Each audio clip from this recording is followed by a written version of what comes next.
Climate change, whether you like it or don't like it, it is here, folks. What's going on in this region, in this country, in this world is very significant change on the climate. We have to talk about this. And so I brought in today the Executive Director of the Commonplace Eco-Village, Anthony Barrett. Tony, welcome.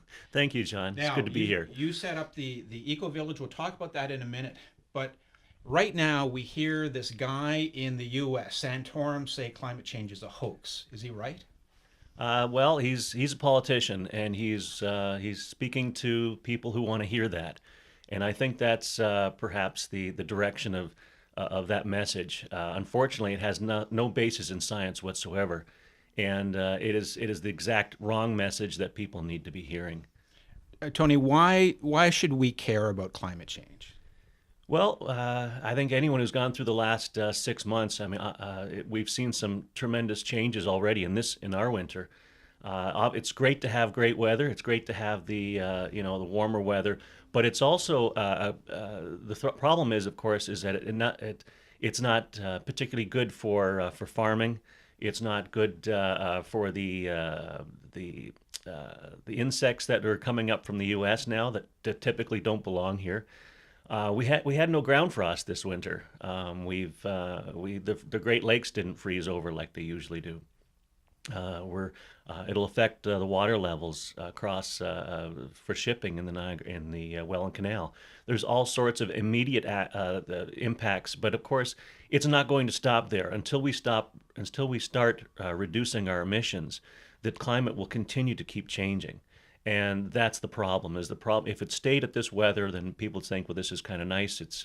But again, it's what's happening here is also happening in other regions where most of our food production is happening. And unfortunately, as it heats up down there, it becomes more difficult to grow crops. Tony, my impression is that with the climate that we have now in this region, that is no winter, essentially, we run the physical risk of being ill much more than we have in the past because the bacteria that are normally killed by the cold winters might still be around. Is that your understanding? Well, that's my understanding as well. It's where there's a lot more. I mean, some of the things that we never had to worry about before, like Lyme disease. The ticks last summer and the last few summers becoming more and more of a problem. So these are things that are going to continue to happen, and certainly it's the West Nile disease is another situation where again it's something we've never had to deal with before in the last few years. So these are going to become regular seasonal issues for us, and the weather events we've just had. Luckily, we haven't had severe weather like they have in the United States. Tornadoes in February is absolutely unheard of. And there was 34 reported in the one day or a couple of days down in the U.S. Last year, there was 100 tornadoes in a 24-hour period. These are the kind of things that are just simply off the scale. And these storms are going to intensify as the planet warms up. According to James Hansen, who's a NASA scientist, right now the warming that has taken place from the emissions of greenhouse gas emissions has warmed the planet about zero 0.6 watts per meter, and that doesn't seem like much, but over the planet, he says it equals 400,000 atomic bombs going off daily, 364 days a year. That's how much the planet is heated up, and these are the kind of we're entering a climatic period that humanity hasn't been involved in before. We may be hitting 1 degree. We're at 0.86 degrees warmer worldwide. We're 1.3 degrees warmer in the Niagara region than pre-industrial times.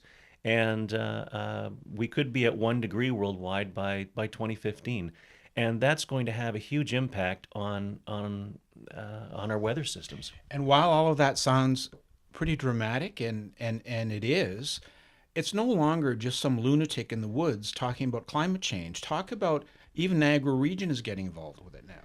Absolutely. Niagara region has been, we've been working with Brock University and Environment Canada and the region to come up with a strategy on climate change, a plan.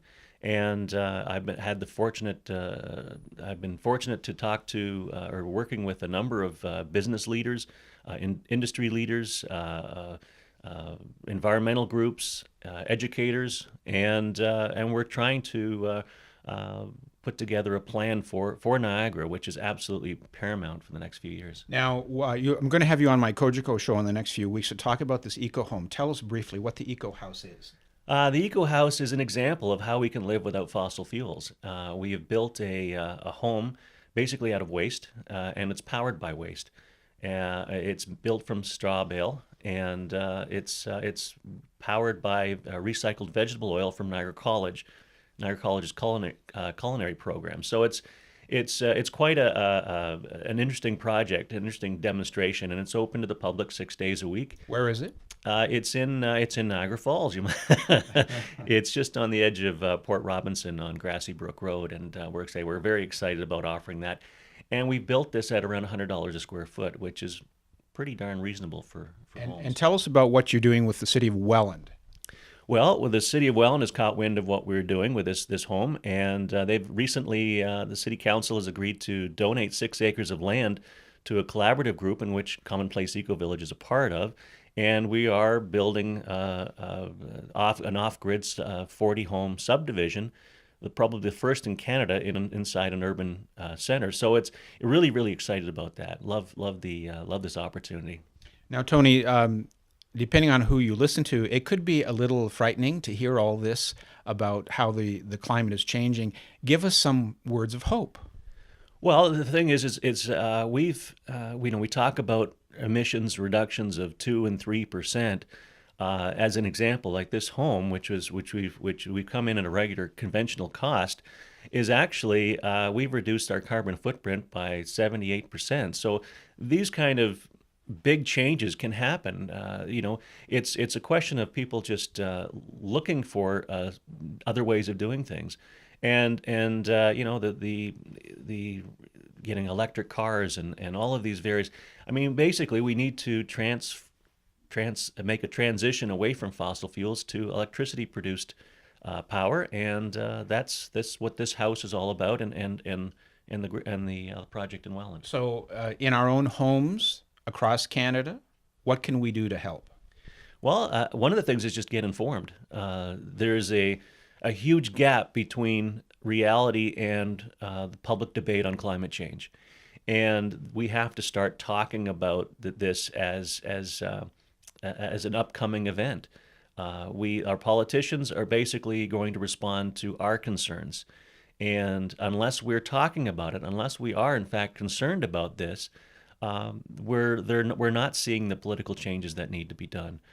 And of course, there's always our own conservation that we can do in our own home for as far as electricity use, and there's all various programs that Niagara Climate Change Network hope to promote over the next year or so as well, such as car sharing and other types of programs. But the main thing is education, is building a capacity for people to be aware of what's coming down the pipe. Something is going on, because I know people in the business world who, these are some pretty tough people who a year ago would say this is a hoax. Today they're almost frightened. Something has happened in the last year. Well, there are tipping points, and reaching that 1 degree worldwide of warmer temperature, we're going to see even more extreme weather events, and you're hoping that the government will take this seriously. Do we need to see the kind of weather events that have taken place in other parts of the world for Southern Ontario to act? What would happen if 100 tornadoes dropped into Southern Ontario? Would that, things that we're already seeing, events that have never taken place before. I mean, we're seeing a winter that just simply didn't happen. Like say the ice not forming on the lakes. I can't remember a time that these sort of things happen. And again, this is science. This is not something you believe in. It's just the science is telling us this. Tony, thanks very much for coming. We'll have you back soon. Maybe a year from now, we'll see how the climate has changed once again. Appreciate your time. No, well, thank you very much for inviting me. Okay, thanks. Bye.